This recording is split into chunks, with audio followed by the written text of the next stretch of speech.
वो fractional part वाला graph वाली चीजें बची हैं, उसके लिए हम बात करेंगे, ठीक है। आ जाइए, अब कॉपी पेन छोड़ दो, बहुत होगी पढ़ाई की बातें यार। सर आपने तो कितना पढ़ा रहा है, पागल ही बना दिया है। अब बात करते हैं स्टोरी की, हॉरर स्टोरी।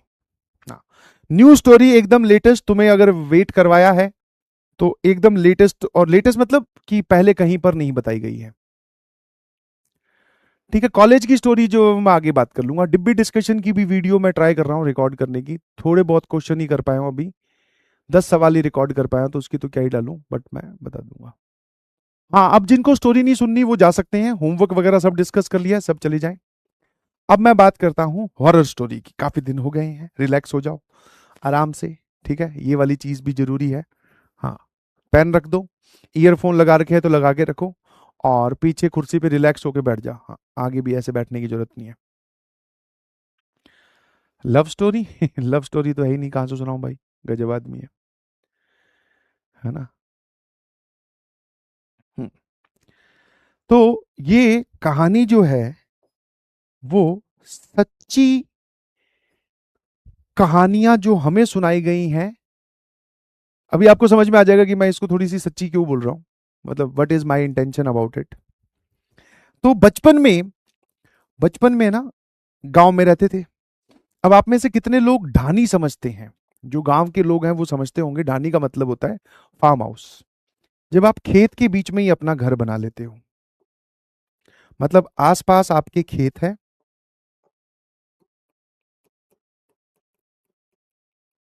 और यहां से जो है वो रास्ता घर की ओर जा रहा है, यहां आपका होम है, समझते हैं, है ना। तो जिसको आज की टेक्निकल लैंग्वेज में फार्म हाउस बोलते हैं, पुराने टाइम पे जो जमींदार लोग होते थे, अभी भी है ये कल्चर, गांव में जाओगे तो वो खेत से ट्रैवल ना करना पड़े बार बार गांव की ओर, तो वहीं पर ही फसल संभालने के लिए वहीं घर बना लेते थे।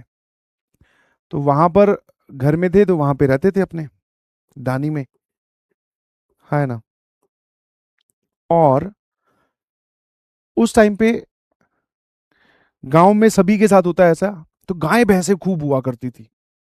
मतलब अगर मैं काउंट करूं टोटल, तो जितनी मुझे याद है अपनी बचपन की मेमोरीज, और वो बचपन मैं कौन सा बता रहा हूँ, first second third year, first second, sorry LKG UKG nursery वाला जो बचपन है वो वाली की बात कर रहा हूँ मैं। अब तुम लोग बोलोगे सर तुम्हें, सर आपको ये कहानी याद कैसे रहेगी, क्योंकि उसके बाद में उस कहानी का जिक्र बहुत सारी बार घर में हुआ है।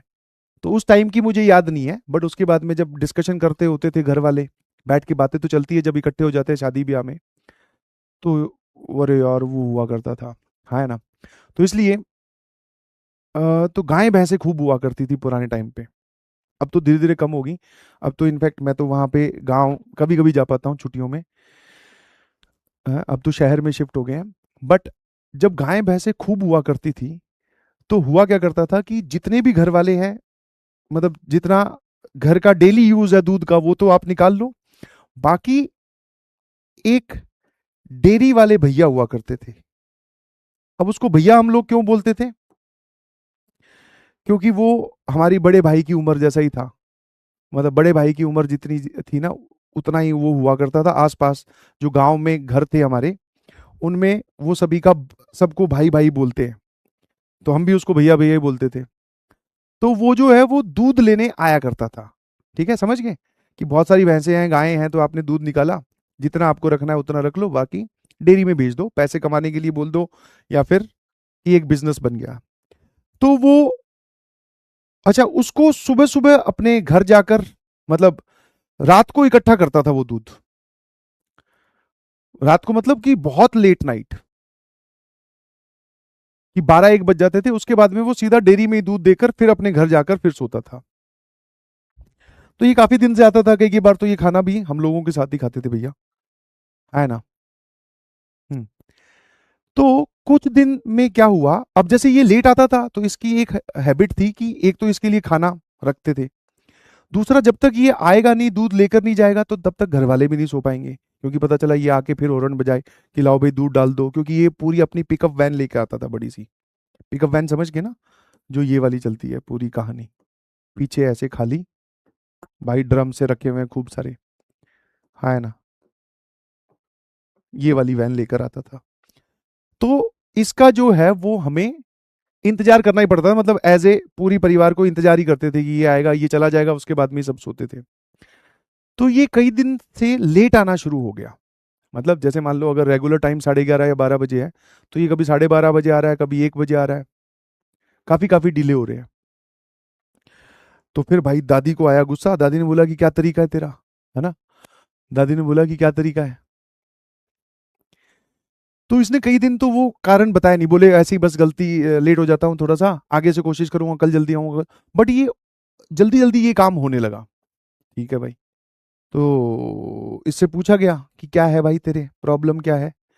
तो इसने एक दिन बैठे बैठे, जब ये खाना खा रहा था, तब इसने बताया कि जिस रास्ते से मैं रेगुलरली आता हूँ, मतलब ऐसे गांव का पूरा रास्ता क्रॉस करके या कुछ, तो बोले यहाँ रास्ते में एक छोटा सा पैच है, घर से काफी दूर है, गांव में रास्ते में एक छोटा सा पैच है जहां, क्योंकि रात को आते हैं, खेत का रास्ता है, तब तक सड़क भी नहीं बनी हुई थी, तो बोले उतनी दूर के लिए मेरी ये इस गाड़ी की लाइट बंद हो जाती है। गाड़ी चलती रहती है बट, हाँ ना, समझ में आया कि नहीं समझ में, गाड़ी चलती रहती है बट लाइट बंद हो जाती है। ठीक है। तो बोले, फिर बोले किसी को चेक करवा ले। बोले एक दो दिन तो मैं साथ में लेकर भी गया था मिस्त्री को, वो कौन सा होता है, मैकेनिक। बोले मैकेनिक को भी कुछ नहीं समझ में आया, उस रास्ते में जब आता हूँ तो लाइट क्यों बंद होती है। अब ये कहानी जब सुनाई तो हमारे जो परिवार में भैया और लोग हैं, वो बोले ये गेम तो हमें भी खेलना है, चलो भाई, ठीक है ना। तो बोले कि ठीक है, तू बता देना कितने बजे पहुंचेगा, फोन कर देना, हम भी वहां पे आके देख लेंगे, ठीक है ना। तो अगले दिन की बात आई, ये लोग वहां गए, आज लाइट बंद ही नहीं हुई जब वो भैया वगैरह पहुंच गए तो लाइट बंद ही नहीं हुई। ठीक है। तो एक दो दिन फिर नॉर्मल चला, फिर वापस इसकी लाइट बंद होने लगी गाड़ी की अपने आप, कभी गाड़ी रुक जा रही है, ये लेट हो जा रहा है।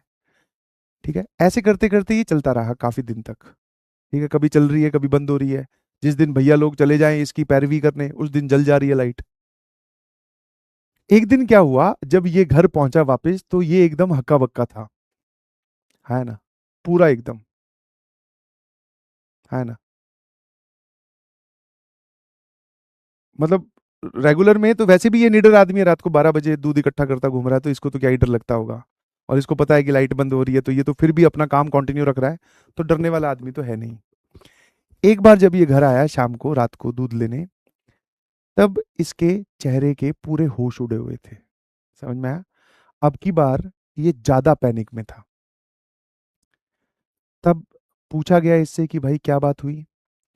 तब इसने बोला कि आज मुझे लाइट बंद होने का कारण भी पता चल गया। क्या क्या है। बोले उस पैच में जब मैं निकलता हूँ, रेगुलर डेज की तरह नॉर्मल मैं वैसे ही निकल रहा था, बट आज क्या हुआ कि खिड़की के बगल में मेरी गाड़ी की स्पीड से एक औरत चल रही थी, है ना, और औरत का डिस्क्रिप्शन वैसा ही जैसा फिल्मों में दिखाया जाता है। मतलब कि ये अपनी गाड़ी पर है, चाहे 30 की स्पीड पे हो, 40 की स्पीड पे हो, बट उसके पैदल चलना तो मुश्किल है ना, चल रही थी और इससे बोल रही थी कि मेरी मदद करो, है ना। और काफी दूर तक चलती गई, जब इसने ब्रेक मारे तो गायब हो जाए, फिर वापस चले तो फिर आ जाए। ऐसे कर कर आकर जब ये पहुंचा घर, तब उसने बोला कि भाई ये सिस्टम है, आज तो मैंने देखा है। तो जो भी ये बात सुनेगा तो वो यही बोलेगा कि भाई किसको देखा, कौन थी वो, क्या मदद के लिए बोल रही थी। तो बोलेगी वो नहीं समझ में आया, बट हाँ ये था कि मेरे पैरेलल चल रही थी वो, मैंने तो गाड़ी भगाई तो उसकी स्पीड तो, जैसे स्पीड बढ़ाई तो पैरेलल थी, चाहे आप कितनी भी बढ़ा लो वो तो पैरेलल ही थी, है ना।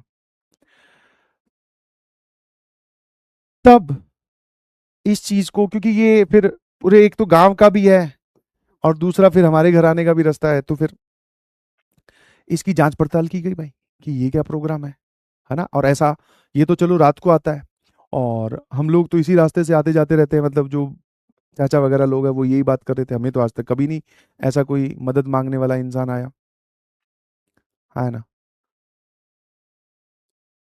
तो थोड़ी जांच पड़ताल की गई, गांव में पूछा गया कि भाई और भी किसी के साथ ऐसा कुछ हुआ है क्या, क्योंकि ये ऐसा तो है नहीं सिर्फ हमारे घर से दूध लेके जाता था, और भी गांव में कई घर थे जहां से दूध लेके जाता था। तो ये कहानी काफी गांव में पॉपुलर होने लगी, है ना। तब धीरे धीरे ये पता चला कि इसके बगल में जो खेत था ना, यहाँ पर, है ना, यहाँ पर जो खेत था, इस खेत में ही गांव में किसी औरत को मारकर दफना दिया गया है ना। और वो, मतलब ये दो बातें एक साथ उठनी स्टार्ट हुई। एक, कि वो औरत गांव से गायब है, घर परिवार में दिख नहीं रही, किसी और घर में। और दूसरा, कि ये सब इंसिडेंट्स, कि ये एक तो हमें पता चला, दूसरा गांव में आपस में लोग बात कर रहे हैं कि कुछ तो गड़बड़ है इस रास्ते में, लाइट बंद हो जाती है, कुछ ना कुछ परेशान कर रहा है। खेत में मारकर दफना दिया गया है, और वो जो लोग हैं जिन्होंने दफनाया है, उनके घर पे ही ताला लगा हुआ है। ठीक है, मतलब वो काफी दिन से वो पूरा परिवार ही गायब है, कभी कभी उनमें से कोई दिखता है ना। तो इसकी जब मौत का कारण पता किया गया तो वो बड़ा ही अननेचुरल, और बोलते हैं ना जबरदस्ती किसी को मारना, कुछ बात हुई होगी। वो बच्चों को इतनी बातें बताते नहीं है, तो हमने ज्यादा पूछा भी नहीं, है ना। तो वो औरत का वो भूत था जो उससे मदद मांग रहा था रोग। फिर कुछ नहीं, फिर पंडित वगैरह को बुलाया गया, उस एरिया का पूजन करवाया गया। ठीक है, फिर और भी बहुत सारी चीजें की गई होंगी, हमें नहीं पता उसके बारे में। फिर हुआ क्या, जब ये वाला रास्ता थोड़े दिन के लिए वो संदिग्ध था ना, तब दूसरा रास्ता इस्तेमाल किया जाता था। और दूसरे रास्ते में शहर की थोड़ी थोड़ी मार्केट पड़ती थी, मतलब कि गांव की जो मार्केट होती है, दो चार दुकानें ही होती हैं, है ना। तो अब हमारे जो पेरेंट्स वगैरह थे वो हमें इधर से ले जाने लग गए, गांव में कोई काम होता था, किसी के घर जाना है तो इस तरफ, है ना, इस तरफ से ले जाने लग गए।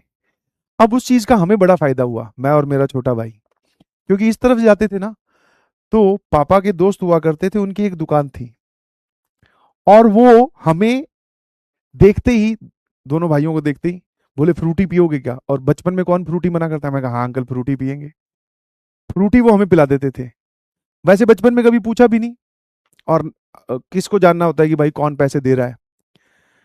तो हमें तो ऐसा लगता था कि हाँ यार ये जो है वो अंकल है ना, वो हमसे प्यार करते हैं इसलिए हमें फ्रूटी पिला रहे हैं। फिर पिताजी ने बाद में बताया कि वो दोस्त तो है, पर तुम रोज रोज जाके उससे फ्रूटी पियोगे तो पैसे भी तो लेगा। तो ये काम बढ़िया हो गया, अब कोई भी काम, मतलब 2-3 दिन में तो जाना हो ही जाता था गाँव में। इधर से जाते थे, अंकल की दुकान, बेटा फ्रूटी पियोगे, मैं कहा हाँ फ्रूटी पियोगे, है ना। कई बार तो ये चल तुझे फैंटा पिलाता हूँ, ये डायलॉग तब आया है। ये अपना बचपन से चल रहा है, छोटे भाई को मैं बोल रहा हूँ, चल आजा फ्रूटी पी के आते हैं, है ना। पापा जा रहे हैं गाँव, पीछे बढ़ जाते हैं मोटरसाइकिल के, चलो। अंकल जैसे दिखे, बोले फ्रूटी। पापा कहते कि ये भाई ये रास्ता जल्दी चालू होना चाहिए, फ्रूटी का नुकसान बहुत हो रहा है। है ना, बिल्कुल सही। गांव में ऐसे छोटे मोटे इंसिडेंट्स होते रहते हैं, आप भी बच के रहें। ठीक है, आप घबरा मत, आपको कभी भी भूतों से डर नहीं लगेगा। बताता हूँ कारण। सर इससे ज्यादा डरावना थोड़ी हो सकता है, क्या बात कर रहे हो, हैं, इससे ज्यादा डरावना हो जाएगा, ना भाई ना।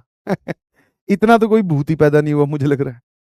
ठीक है, चलिए, थैंक यू सो मच, बहुत बहुत धन्यवाद, good night everyone, take a proper rest. ठीक है, अब 2 दिन हमारी क्लास नहीं है, तो अच्छे से, ठीक है,